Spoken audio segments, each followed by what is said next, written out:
Assalamualaikum warahmatullahi wabarakatuh. Alhamdulillahi rabbil alamin, wassalatu wassalamu ala asyrafil anbiya'i wal mursalin sayyidina wa maulana Muhammadin wa ala alihi wa sahbihi ajma'in. Allahumma aslih ummata Muhammadin sallallahu alaihi wasallam wa farrij an ummati Muhammadin sallallahu alaihi wasallam warham ummata Muhammadin sallallahu alaihi wasallam wa anshur wahfaz wa ayyid nahdatal watan fil alamin bihaqqi Muhammadin sallallahu alaihi wasallam. Amma ba'd. Al-muhtaram Bapak pimpinan yayasan beserta Ibu dimanapun berada yang sama-sama kita muliakan, Ustazuna Ustaz Miftah Kiha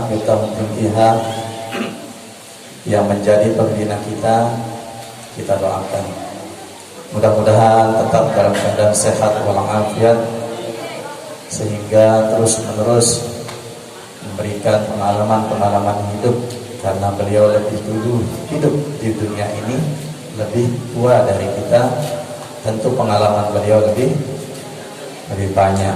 Maka harapan kita pengalaman yang baik yang telah beliau alami tertular kepada kita. Amin ya rabbal alamin. Mudir Am beserta segenap Dewan Pengasuh yang berkesempatan hadir pada pagi ini yang sama-sama kita muliakan, Dewan Asatiz dan Ustazat dari semua lembaga di lingkungan Pondok Pesantren Syafi'iyah Darul Muhsin Nahdlatul Watan Diniyah Islamiyah yang sama-sama kita muliakan, anak-anakku sekalian yang kami cintai dan kami doakan mudah-mudahan kalian semua lepas jajannya dulu, kalian semua mendapatkan ilmu yang barakah, ilmu yang banyak. Dulu saya nasihatkan, kalau mau mendapatkan ilmu yang banyak, caranya bagaimana? Banyak-banyak belajar. Kalau ingin mendapatkan ilmu yang barakah, caranya bagaimana? Lalui, tuntut dengan adab-adabnya. Jadi rajin belajar dan barengi dengan adab-adab yang sudah digariskan oleh agama kita, maka ilmu yang banyak, ilmu yang barakah akan kita capai.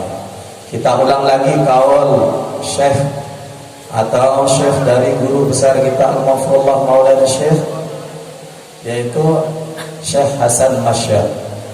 Beliau berkata, ij'al ilmaka ij'al ilmaka milhun wa adabaka daqiqun. Jadikanlah ilmumu itu ibarat garam, sedangkan akhlakmu ibarat tepung. Jadikan ilmumu ibarat garam, adabmu ibarat tepung. Maksudnya apa? Perbanyaklah adab-adab kita, perbaikilah adab-adab kita, walaupun ilmu kita sedikit, sehingga ilmu yang sedikit dapat dikasih pakaian adab. Nah, ini pesan dari Al-Mafrullah Syekh Hasan Masyad kepada kita semua sebagai penuntut ilmu. Artinya adab itu harus diutamakan sebelum kita menuntut ilmu. Mudah-mudahan kita semua menjadi tulab dan thalibat yang dipenuhi adab-adab yang baik dalam hidup kita. Dewan Asatiz dan anak-anakku sekalian yang saya cintai, hari ini tanggal 27 Rajab, ulama atau jumhur ulama mengatakan bahwa hari ini terjadinya peristiwa Isra dan Mi'raj baginda Nabi Muhammad sallallahu alaihi wasallam. Saya mohon maaf, ini Dewan Asatiz dan Ustazah, ini ceramah untuk anak-anak. Jadi boleh Dewan Asatiz tidur kalau tidur ya. Jadi ini ceramah untuk anak-anak. Sehingga karena ini ceramah untuk anak-anak, saya ingin tanya jawab kepada kalian semua. Saya ingin tanya jawab.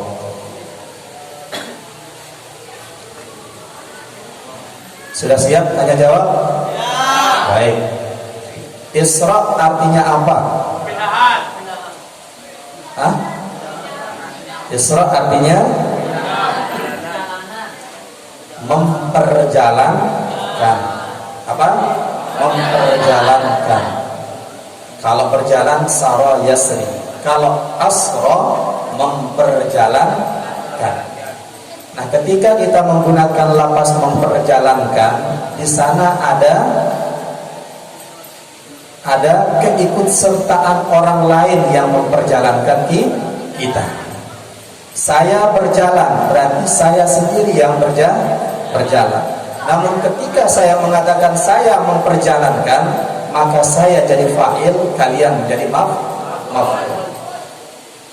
Maka subhanalladzi asra, maha suci Allah yang telah memperjalankan. Ada keikutsertaan tangan zat yang maha agung, yaitu Allah subhanahu wa ta'ala dalam proses Isra dan Mi'raj tersebut. Itu sebabnya ketika Isra dan Mi'raj dimaknai dengan menggunakan akal, maka akal akan kumpul untuk memaknai Isra dan Mi'raj tersebut. Namun ketika Isra dan Mi'raj dimaknai dengan iman, maka Isra dan Mi'raj itu adalah suatu hal yang bisa terjadi pada diri baginda Nabi sallallahu alaihi wasallam. Maka ada campur tangan Allah, zat yang maha kuasa yang telah memperjalankan baginda Nabi sallallahu alaihi wasallam. Nah, anak-anak sekalian yang berbahagia, ada peristiwa penting. Ulama mengatakan ada 3 hal yang menyebabkan Isra dan Mi'raj itu terjadi. Ada yang pernah dengar enggak? Isra dan Mi'raj terjadi atas sebab apa? Angkat tangan dong. Wawan, kenapa Isra dan Mi'raj terjadi? Ada 3 hal. Ada ulama yang mengatakan bahwa Isra dan Mi'raj terjadi karena terjadi kecemburuan antara bumi dan langit. Bumi dan langit bisa cemburu? Saya kira Nurjannah saja yang bisa cemburu. Ternyata langit cemburu kepada bumi, bumi cemburu kepada langit. Cemburu bertemu cemburu, babu hantam pun terjadi. Babu hantam pun terjadi. Akhirnya apa? Terjadilah dialog supranatural antara langit dan bumi. Apa kata langit? Bumi, saya adalah tempat yang termulia. Yuk, kenapa langit engkau mengatakan dirimu tempat yang termulia? Karena di tempat saya tidak ada satu makhluk pun yang berdosa. Semuanya diisi oleh malaikat-malaikat yang sujud, tawaf di Baitul Ma'mur. Tidak ada satupun makhluk yang berbuat dosa di tempat saya, kata langit. Sang bumi pun terdiam. Sang bumi pun terdiam. Mikir inilah bumi. Kok bumi bisa mikir ya? Hah? Kira-kira apa kalimat yang akan saya gunakan untuk menskakmat langit ini? Bahasa catur lagi. Apa kalimat yang harus saya gunakan untuk menskakmat langit? Akhirnya bumi pun menemukan satu jawaban. Langit, betul, di tempatmu tidak ada satu makhluk pun yang berdosa. Diisi oleh malaikat-malaikat yang selalu melakukan ketaatan. Tapi ingat, di sini, di bumi, dihuni oleh satu makhluk yang lebih mulia dari semua alam semesta ini, yang lebih mulia dari makhluk apapun yang Allah ciptakan. Siapa itu? Baginda Nabi Muhammad sallallahu alaihi wasallam. Mana lebih senang hidup di bumi atau di langit? Di bumi atau di langit? Walaupun kalian mau hidup di langit nggak bisa. Jadi walaupun bumi ada makhluk yang ingkar, makhluk yang maksiat, tapi ingat di bumi ini dihuni oleh satu makhluk, yang satu makhluk itu lebih mulia dari semua makhluk Allah yang lain. Mendengar itu, sang langit pun terdiam. Sedih langit ini, sedih. Lamun basan dengan beberaya jak putus langsung berurai air mata, din tau tiram, din tau mangan, din tau bekedik, din tau meraos. Saking sedihnya mengadulah sang langit, ya Allah, ternyata saya kira saya adalah tempat yang paling hebat, ternyata bumi adalah tempat yang paling mulia karena dihuni oleh makhlukmu yang bernama Muhammad sallallahu alaihi wasallam. Maka ya Allah, izinkan makhlukmu yang bernama Muhammad untuk mengunjungi tempat kamu.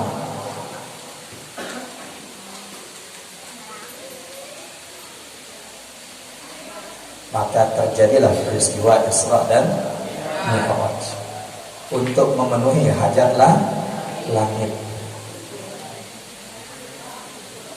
Ini gambaran apa ini? Kita kalau ada orang minta tolong, kita harus berusaha memenuhi hajatnya ya. Harus memenuhi. Datang Yudi, tiba Haikal di sabun. Di desa sabun, naik meninggal. Kasih Yudi. Datang Adria, tiba Firman, habis kaping belanja. Inak mama kan setahun datang. Mesa akan caranya, kasihan caranya. Kalau yang diminta tolong tidak punya apa-apa, minimal baginda Nabi Shallallahu Alaihi Wasallam mengajarkan kasih solusi cara. Oh, diberi kepeng untuk Firman. Coba ninjau aja Rizka. Saya ngambil biasa Rizka, bilang detik aja koperasi. Nih, misal pasti ada kepeng dari Rizka. Kasih solusi. Itu cara kita memenuhi hajat teman kita. Nah, inilah ajaran yang dapat kita petik dari peristiwa Isra Mi'raj, dialog supranatural antara langit dan bumi. Yang kedua, penyebab Isra dan Mi'raj baginda Nabi Sallallahu Alaihi Wasallam adalah litasliyah. Apa? Litasliyah. Apa artinya litasliyah itu? Untuk menggembirakan baginda Nabi Sallallahu Alaihi Wasallam. Yang Nabi memang sedih ya pada tahun itu. Sedihnya kebangetan Nabi pada waktu itu. Kebangetan. Kenapa? Dua pejuang, dua bodyguard Nabi meninggal pada tahun yang bersamaan. Jangan buat bodyguard ya di pondok.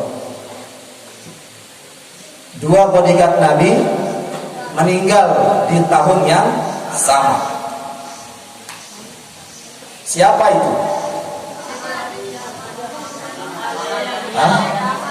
Istri tercinta yang membantu perjuangan Nabi di dalam rumah tangga, paman Nabi tercinta Abu Thalib yang membantu perjuangan Nabi di luar rumah tangga. Allahu Akbar. Di dalam rumah tangga harus ada yang membacking kita, istri kita, suami kita. Di luar harus ada yang membacking kita, teman kita, tetangga kita. Dua yang meninggal, luar dalam Nabi sedih. Di dalam rumah tangga beliau kehilangan sosok partner hidup terbaik beliau, yaitu Siti Khadijah. Di luar rumah tangga beliau ditinggalkan oleh paman beliau, yaitu Abu Thalib. Ngombe kesedih kita coba. Ini siaran YouTube ya. Berarti harus pakai bahasa Indonesia supaya bisa viral ke Jakarta kan ceritanya. Bagaimana sedihnya ketika kita ditinggalkan oleh orang yang kita cintai. Bayangkan. Dan saya yakin kalian semua sudah mengalami, kecuali yang baru naik daun. Rizka pernah ngalamin, Nurjannah pernah ngalamin, Ismi pernah Hilmi pernah? Siapa itu? Siapa pernah?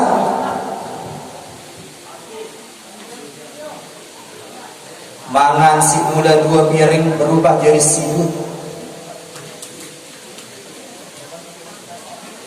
Belanja si mula segeresek berubah jadi 1.000 rupiah.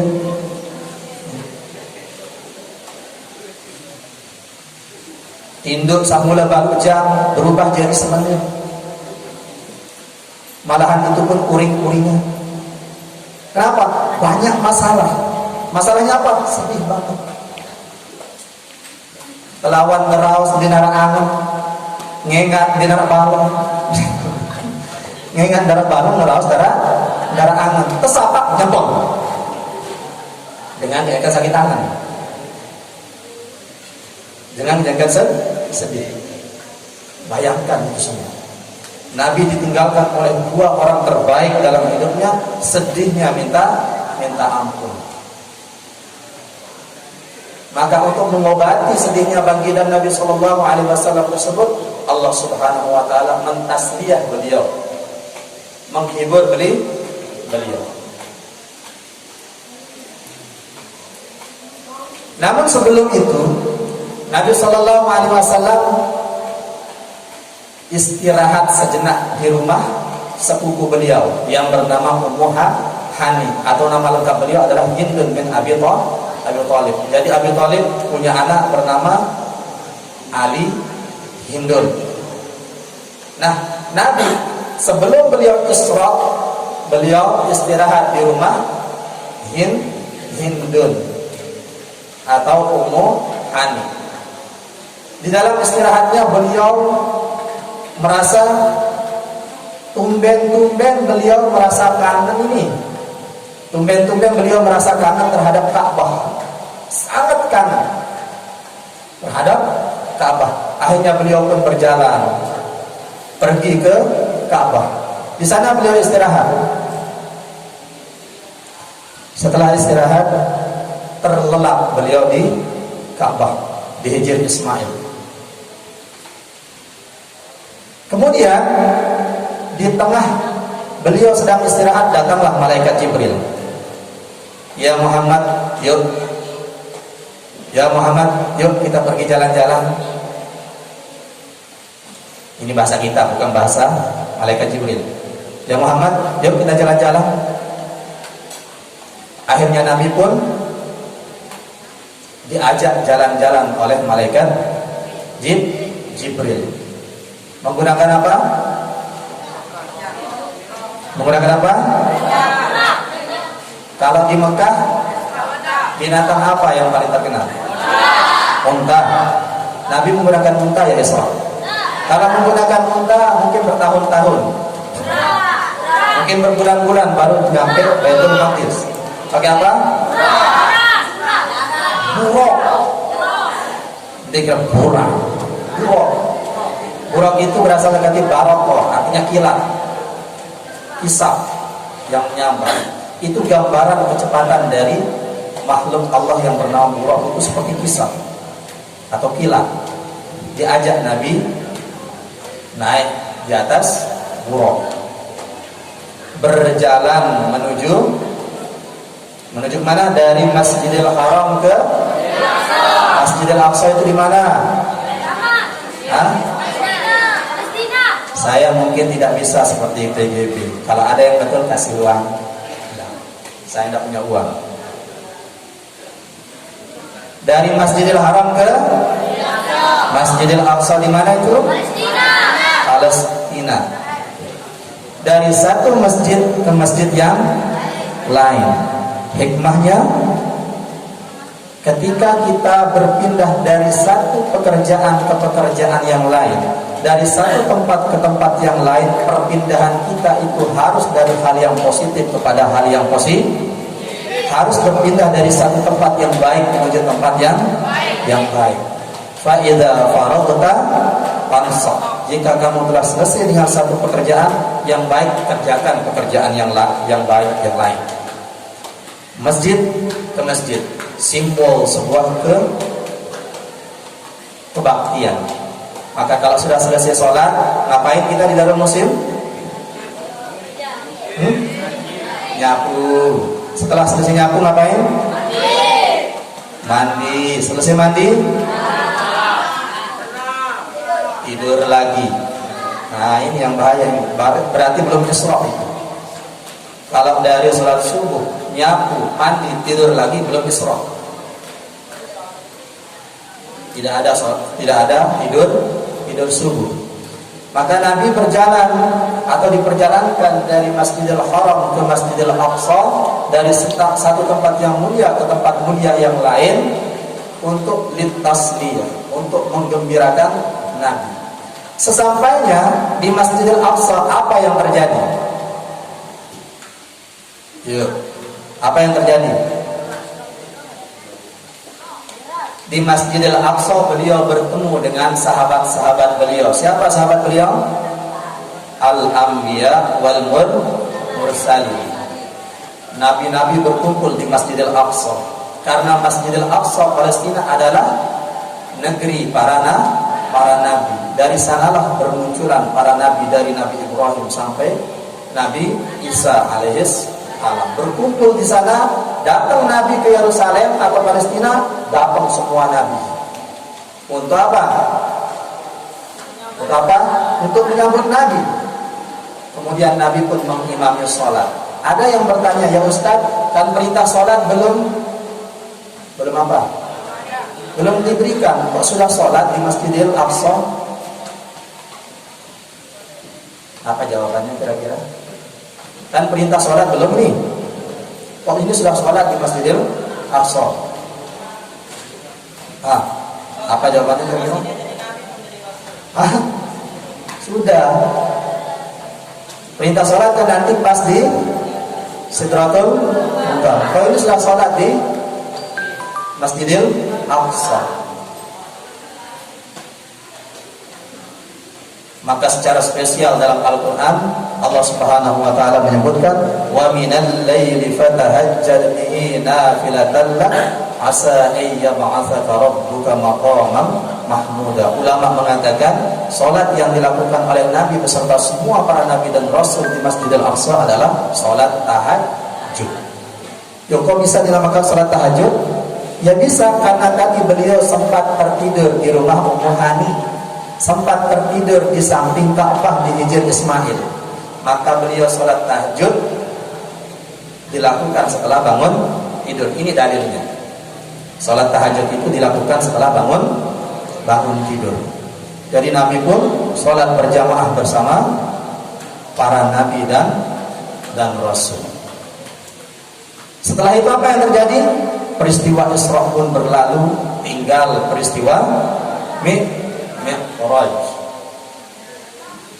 Nah, di peristiwa Mi'raj inilah Nabi SAW diperlihatkan segala macam keistimewaan, segala macam hal-hal yang di luar jangkauan akal manusia. Nabi diperlihatkan. Salah satunya apa yang diperlihatkan? Nabi diperlihatkan seorang manusia memukul kepalanya sampai hancur dengan jebol. Ada pantau kotak nanti. Ada yang memukul kepalanya sampai donyok. Berarti ada konslet kabel kepalanya. Dipukul kepalanya sampai hancur. Setelah hancur, terbentuk lagi kepala yang baru, dipukul lagi, hancur, terbentuk lagi. Inilah gambaran Al-Quran. Walladzina kafaru biayatina sawfa nuslihim nara kullama nadijat juluduhum baddalnahum juludan ghayraha liyazuqul azab. Gambaran penghuni neraka yang telah diperlihatkan kepada baginda Nabi ketika Mi'raj adalah mereka memukul dirinya sampai hancur berkeping-keping. Setelah hancur kemudian Allah membentuk lagi tubuh-tubuh yang baru. Begitu hancur dibentuk, begitu hancur dibentuk. Sesuai dengan kadar maksiat yang dilakukan. Diperlihatkan kepada baginda Nabi. Ada manusia yang memukul kepalanya sampai hancur, lolornya sampai keluar. Ketambahan lolor, isi otak masih paling dalam. keluar. Dibuat lagi kepala yang baru, dipukul lagi. Ya Jibril, ini gambaran apa ya Jibril? Wahai Muhammad, ini adalah gambaran umatmu yang suka meninggalkan sholat. Aneh. Dia takut kan? Hah?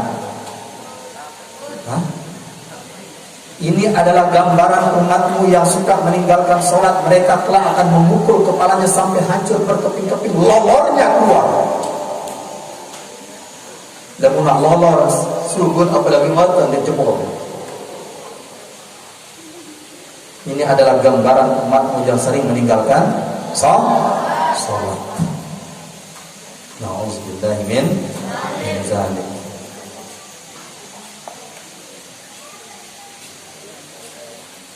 Sayyiduna Umar bin Abdul Aziz,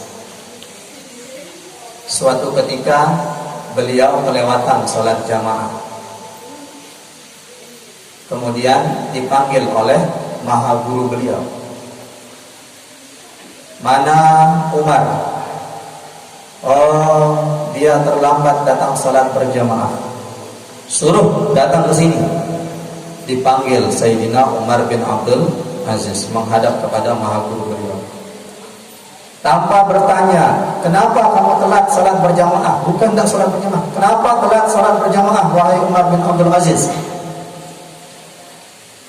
Ini. Tidak bertanya maha gurunya, tapi langsung cari gunting, dibotakin beliau. Ini jadi dalil besar ahdiat membotakin kalian. Saya tidak bawa gunting, tadi ada yang panjang-panjang rambutnya. Jadi maha gurunya tidak bertanya, kenapa telat datang salat berjamaah? Tidak, langsung cari gunting, botak. Setelah dibotak, pulang. Setelah Umar bin Abdul Aziz pulang, ngadu kepada ayahanda beliau. Wahai ayahanda, saya dibotak. Kenapa? Gara-gara saya telat salat berjamaah. Terus apa kata ayahanda beliau? Apakah beliau membela anaknya? Beliau membela anaknya? Cuman telat ini, cuman telat datang sholat berjamaah, dibotak, disuruh pulang, diusir. Apakah orang tuanya marah? Enggak. Dalam bahasa kita bukan ditanya apa sebabnya lagi, disuruh balik sana ke pondok, pulang. Harapannya beliau mengadu supaya dibela. Tapi ternyata ayahanda beliau mengatakan apa? Pulang ke pondok. Halo. Contoh ini tuh ya. Jangan provokasi orang tuanya. Ama sekedip-kedip ikut di pondok ini nama. Sekedip-kedip terbotak, sekedip-kedip ini. Jangan provokasi orang tuanya untuk datang demo ke pondok. Sayyidina Umar bin Abdul Aziz ulang mengadu, diusir lagi sama orang tuanya. Ulang. Hormati gurumu. Hanya terlambat sholat berjamaah, apalagi tidak sholat berjamaah, apalagi tidak sholat sama sekali. Nah itu diperlihatkan waktu Mi'raj orang yang memukul kepalanya sampai hancur berkeping-keping. Nah, anak-anakku sekalian, ini sebagai ibrah kepada kita semua. Mari jaga sholat. Kan dalam azan apa katanya? Hayya 'alas shalah. Setelah hayya 'alas shalah apa? Hayya 'alal falah. Apa arti hayya 'alal falah? Mari menuju kemenangan. Datang setelah kalimat apa? Hayya 'alas shalah. Lamun temili bahagia, lamun temili menang, menghadap pojok Allah dulu, sholat dulu, munajat dulu. Hayya 'alas shalah. Mari kita sholat, baru hayya 'alal falah. Mari kita menuju kemenangan. Jadi kalau mau menang, mau sukses, mau bahagia, falah itu banyak maknanya. Maka dahulukan sholat. Dahului semua aktivitas kita dengan sholat, munajat kepada Allah Subhanahu wa ta'ala. Jam biar dan membayar rapat banyak. Dia teman tuan guru bukan tuan tua lalu milih suruh lanjut. Nah, jam kira macam 10 tuh. Setengah 10, setengah jam. Mereka mikir menurut. Sampai mana tadi? Beliau diperlihatkan manusia yang menghancur leburkan kepalanya. Kemudian beliau melanjutkan rihlah diniyahnya, rihlah diniyah. Kalau kita sekarang study tournya. Beliau melanjutkan perjalanan spiritualnya didampingi oleh malaikat Jibril. Diperlihatkan lagi apa yang diperlihatkan? Hah? Apa yang diperlihatkan? Jin Ifrit di belakangnya sambil membawa obor. Lepatang gunung bangang. Arak tuh obor datang. Kira-kira larat atau tidak itu? Anu petang di narat hilang sikit-sikit. Kecil dua. Tiba-tiba arak di muri. Kira-kira berbeda ada. Keterarat atau tidak? Keterarat berarti. Nah ini jin Ifrit mengejar dari belakang untuk menghalangi mi'raj Nabi Sallallahu Alaihi Wasallam. Gambaran ini adalah sebagai simbol bagi kita bahwa ketika kita ingin menghadap Allah dalam bentuk sholat 5 waktu, maka setan sudah mulai berkentayangan. Di eman doang mau perintah sembahyang, setan wah ngejar, ganggu itu. Di teman doang sembahyang 5 waktu, setan wah mulai bergerasak di dalam hati. Nanti pada sembahyang, wudu, datang di barang judul masih terakhir. Lolos wudu, wah selesai wudu, bareh judul adik-adik minta terlambat. Masih jalan rapat, tiada apa? Masjid Baitul Islam rapat. Bareng-bareng hati itu, gaya pengantin. Gimana gaya pengantin?